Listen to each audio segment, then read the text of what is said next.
Here are the notes for imperialism in Asia, specifically talking about Southeast Asia and China.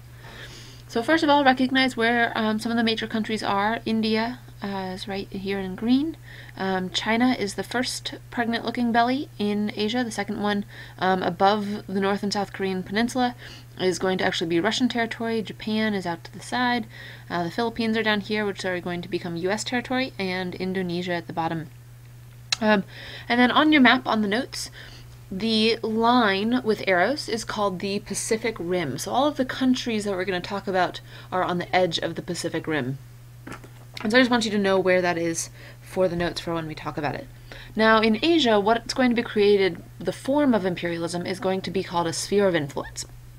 We've mentioned this before, but just a reminder, it's a territorial area over which political or economic influence is wielded by a foreign country. And it's going to end up leading to a lot of disputes over trade and the amount of trade that can happen and who can trade with whom. So you might have to write that in on your notes. For example, England and Great Britain is going to have a sphere of influence in certain Chinese cities where they can trade with the Chinese. Now, in China, what's going to happen is they have a pretty weak government. And so a lot of European countries are going to come in and carve out slices where they have a sphere of influence. So Russia is going to have a slice, Germany, Britain, France. The United States is going to come in and say kind of, where's our slice? And then Japan also comes in and takes over part of it as well.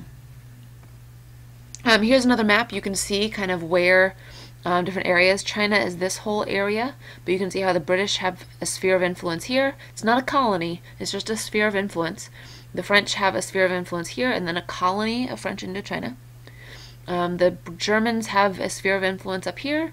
The Japanese have control of Korea as a colony, and then they also have a, sphere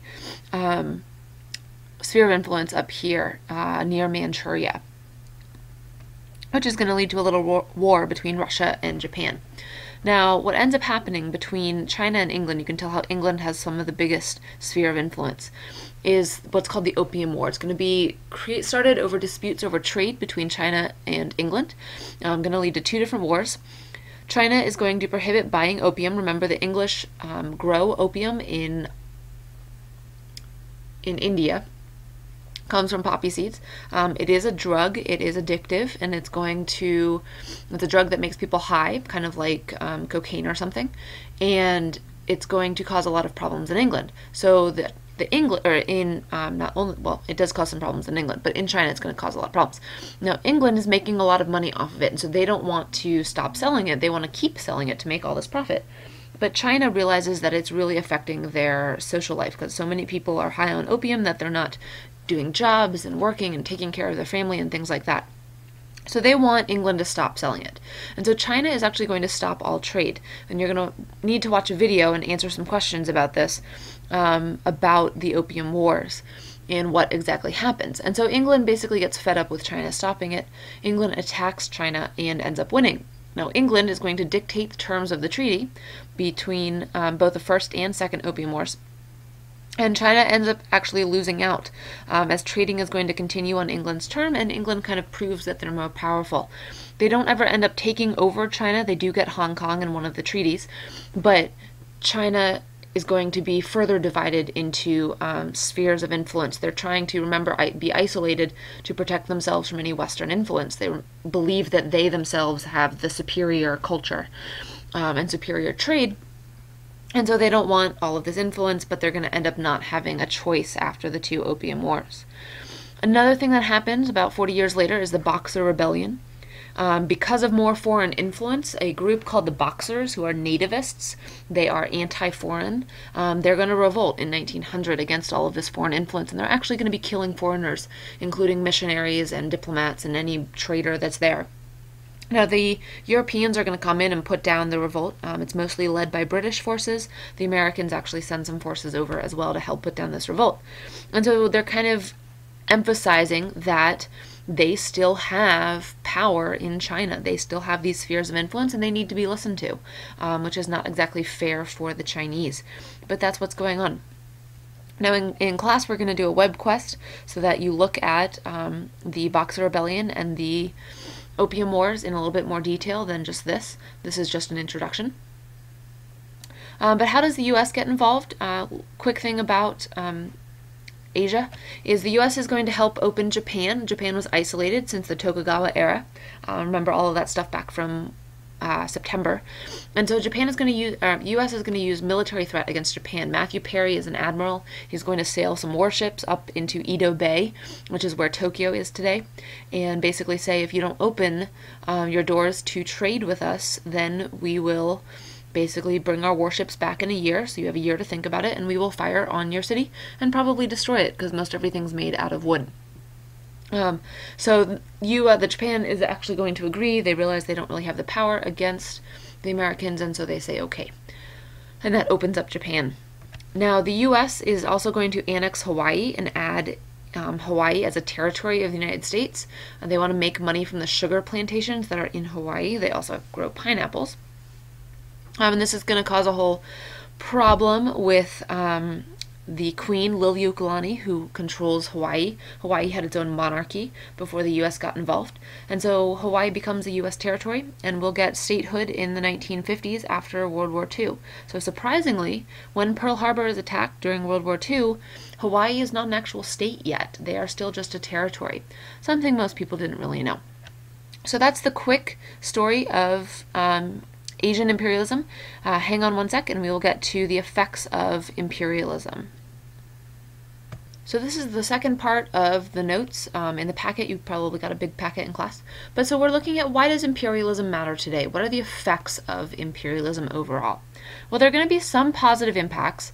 Okay, a lot of colonies get sanitation, they get hospitals, they get schools. In a lot of colonies, the lifespan and literacy rates are going to increase for people.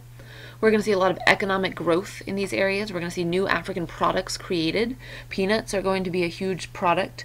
And we're going to see a lot of new technology like railroads and the telegraph in a lot of these both African and Indian and Asian colonies. However, at the same time, there are a lot of negative impacts. The people are going to lose political control, so they are no longer able to control themselves. Someone else controls them, the imperial powers. There are new diseases introduced on both sides. There are going to be a lot of violent rebellions as the colonists are not happy with being under imperial rule. There are going to be a lot of famines as they are forced to grow cash crops and cannot grow the food for their families anymore, all to supply those factories back in Europe. We're going to see the breakdown of traditional cultures, and they're going to struggle to maintain their traditional languages and religions as missionaries come into Africa and try and colonize and civilize and Christianize everybody. And then there's also the division of Africa, which we've kind of talked about before, where the tribal lines are not exactly the same and not taken into account as the map that is created during the Berlin Conference. And so think of how unfair that is to have the Africans, split up without actually having a say in it. And that's going to happen in India as well. India will include a large Muslim culture as well as a large Hindu population. And so when they get independence, the Muslim territory breaks off and becomes Pakistan, and the rest of it breaks off and becomes India. And that leads to problems still today in how India and Pakistan both have nuclear weapons, and maybe they're sometimes aimed at each other. And what I want you to notice is this is a map of just land area in the U.S. It's kind of, if we pull it down a little bit, it might make it easier. Maybe not so much. But it's kind of disproportionate, but you can kind of see land area of the world. But then if we look at a population map, it changes the size of the country based on their population. And so what areas have grown hugely in population? Okay, India is huge, you can tell right here. This green is China, that's huge. Japan is grown a lot. This little slice but down here is Australia, that's shrunk. South America's gotten skinnier, North America's gotten skinnier. Look at Canada, it's just a thin little rope up top because they don't have a lot of population in 2000. And so a lot of the colonized areas, Africa, India, sphere of influence in China, are going to have huge populations. And so that's going to be a big thing. Now, this next map, war deaths, you can see areas of the world that have had deaths from wars, especially civil wars and World War II and all of those. The Korean War helped cause South Korea and North Korea to increase, and this is per percentage of population. Vietnam is huge because of the Vietnam War. India is a little bit smaller because they did have some violent rebellions, but not as many. This, I believe, is Sudan. If we go back to this map, yep, you can see Sudan right here. So Sudan has increased in size because of wars, the civil war that's been going on since independence, because the British ruled it as two separate colonies, South Sudan and North Sudan. But then when they gave them independence, they combined it into one country, even though it has two different distinct cultural areas between the North and the South. Now, recently, they have separated into two countries, and fighting has ceased for the time being, but we will see if that gets going again, whether it actually starts again as a civil war, because of the way that everything is distributed. This dark would be the Democratic Republic of Congo. You can see the dark here on this map, largely because of the civil war that's been going on. And then in 1 year, in 2000, you can see how Africa had a lot of civil wars going on, a lot of wars. This would be Somalia. Again, this is the Democratic Republic of Congo and Sudan. I believe this would be oh, that's population. Algeria had a lot of issues in 2002, so that's why that grew bigger.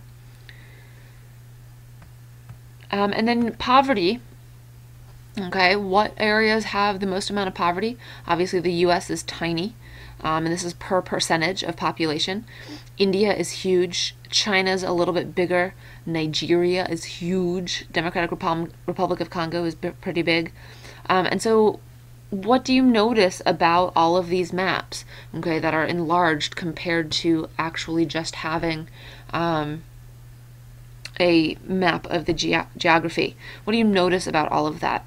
Okay, where are the big areas and where are the little areas? And then, is there still imperialism today? We're going to watch this video in class. I'll link it on Blackboard for you. And we're going to talk about whether there are still any of the forms of imperialism today: colonies, protectorates, or spheres of influences. So take a second to watch that video. And then, what is imperialism going to lead to? Imperialism is going to help lead to World War I as our European nations start to fight over where they can have colonies and where they can't. And that's going to be a really big issue and our next unit. So that ends the Asian and imperialism effects notes.